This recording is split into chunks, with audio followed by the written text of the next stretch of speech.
IPL ने England के middle order के तगड़े बैट्समैन हैरी ब्रूक के ऊपर 2 साल की पाबंदी आयद कर दी और ये सभी के लिए एक शॉकिंग न्यूज हो कि हैरी ब्रूक जो है वो टी20 के एक तगड़े प्लेयर समझे जाते हैं। इसके ऊपर बात करते हैं और उसके साथ साथ फिर अपना ऑस्ट्रेलिया के जो फास्ट बॉलर मिचेल स्टार्क, उन्होंने टीम इंडिया के हवाले से बड़ी स्टेटमेंट दे दी कि टीम इंडिया बैक वक्त 3 टीमों के साथ मैदान में उतर सकती है। इसके ऊपर बात करते हैं, लेकिन पहले जो हैरी ब्रूक वाला जो इशू बना है उसके ऊपर थोड़ा सा डिस्कस कर लेते हैं कि हैरी ब्रूक जो है वो इंग्लैंड के एक तगड़े मिडिल ऑर्डर के बैट्समैन समझे जाते हैं और आजकल की जो दीद क्रिकेट है टी20 की उसमें हैरी ब्रूक का एक बड़ा नाम है। लेकिन उसके ऊपर बैक वक्त यानी कि 2 साल की पाबंदी आयद कर देना कि अगले,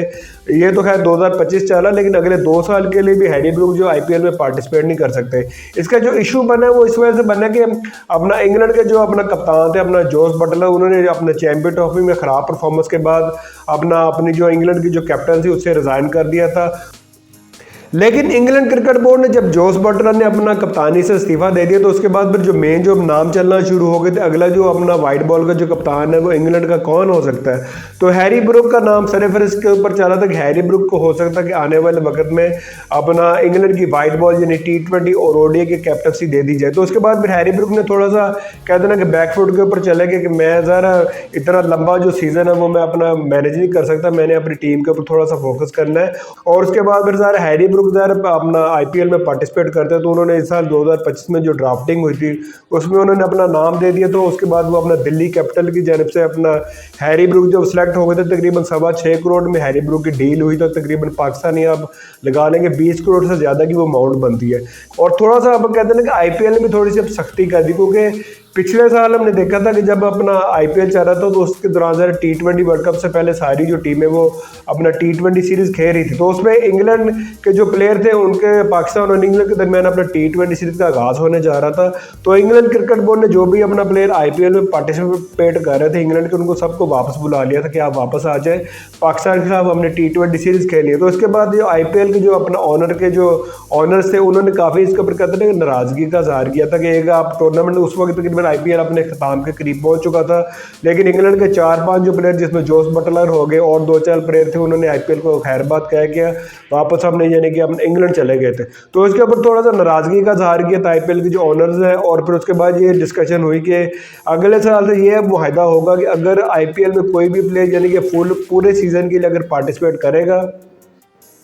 तो फिर ही उसको यानी कि अपना कॉन्ट्रैक्ट उसके साथ साइन किया जाएगा। लेकिन अगर बीच में कुछ छोड़ के भागने की बात करेगा तो फिर उसका यानी कि आगे से उसका पाबंदी के यानी कि खदशात हो जाएंगे। तो चक्कर है कि ये थोड़ा सा अब सख्ती आईपीएल ने अपना फॉरेन प्लेयर के ऊपर कर,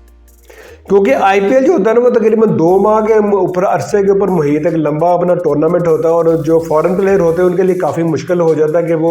अपनी फैमिली को छोड़ के या फिर उनकी अगर नेशनल ड्यूटी है उनको यानी कि अगर उनका मुल्क कहता है कि आप हमारी तरफ से आगे यानी कि पार्टिसिपेट करें तो उनके लिए मैनेज करना काफ़ी मुश्किल हो जाता है। बाकी खैर आने वाले वक्त में ये जो फैसला आईपीएल की अपना फ्रेंचाइज का वो ये फैसला उनके गले भी पड़ सकता है, उनके लिए इसमें मुश्किलात का भी सामना करना पड़ सकता है। अब 2 महीने के लिए दुनिया के जो बड़े बड़े प्लेयर अब सारे आईपीएल में आगे पार्टिसिपेट करते हैं तो उनको आप बाउंड करके रखें कि आपने ना तो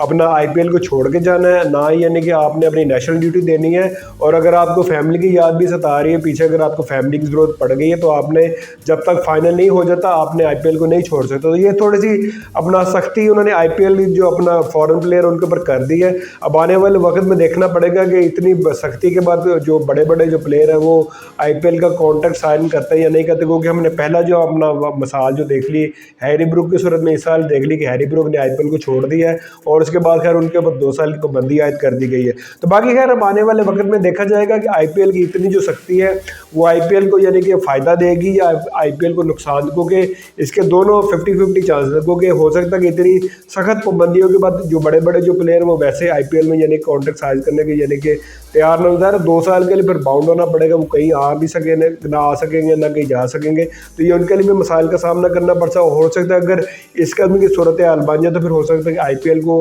अपना जो इस रवैया या अपनी ये जो सख्त पॉलिसी है इसमें आने वाले वक्त में थोड़ा सा कहते हैं ना कि नरमी करनी पड़े।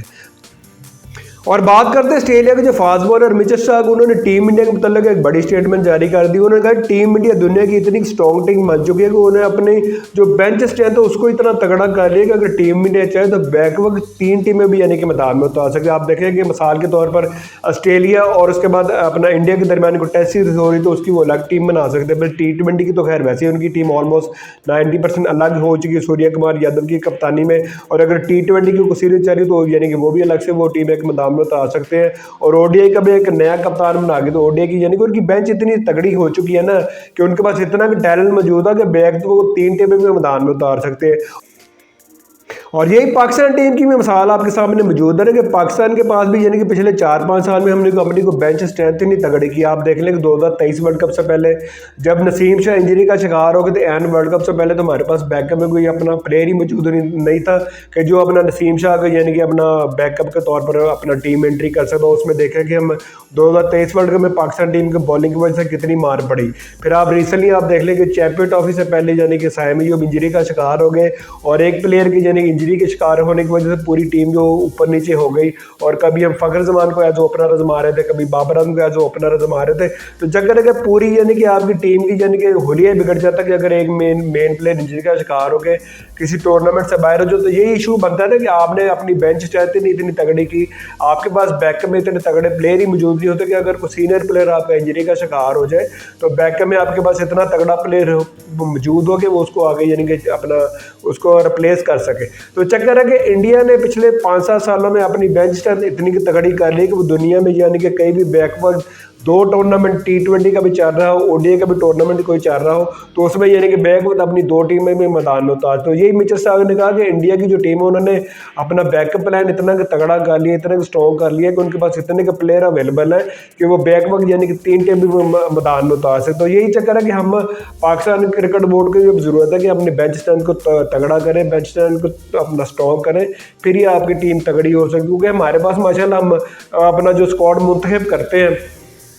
उसमें प्लेयर इतने का लूले लंगड़े भर्ती कर लें कि हमें प्लेइंग 11 बनाने के लिए काफ़ी मुश्किलात का सामना करना पड़ता है। आप चैंपियन ट्रॉफी उठा के देख लें कि चैंपियन ट्रॉफी में हमारी जो प्लेइंग 11 है उसमें यानी कि सूटेबल प्लेयर ना हमारे पास रेगुलर ओपनर था और सिर्फ एक स्पिनर हम मैदान में लेके, हालांकि पूरा यानी कि मीडिया पिट रहा था कि यार कम से कम 2 से 3 स्पिनर लाजमी से अपने स्क्वाड में शामिल करो, लेकिन हम स्क्वाड ही इतना कहते हैं कि अपना बेकार सा स्क्वाड मुंतखब करते हैं कि उसमें हमें जो प्लेइंग 11 बनाने के लिए हमें काफ़ी मुश्किलात का सामना करना पड़ता है। बाकी खैर आने वाले वक्त में अब देखते हैं कि पाकिस्तान के जो अपना बेंच स्ट्रेंथ है उसको मजीद मजबूत करते हैं, या फिर इसी तरह पाकिस्तान टीम यानी कि मार खाती रहेगी बड़े बड़े इवेंट, क्योंकि पिछले 3 इवेंट में पाकिस्तान टीम टॉप 4 के लिए भी क्वालिफाई नहीं कर सकी। बाकी अभी तक के लेते हैं अपना बहुत ख्याल रखिए, दुआ में याद रखिए, अगले वीडियो में आपसे दोबारा मिलते हैं।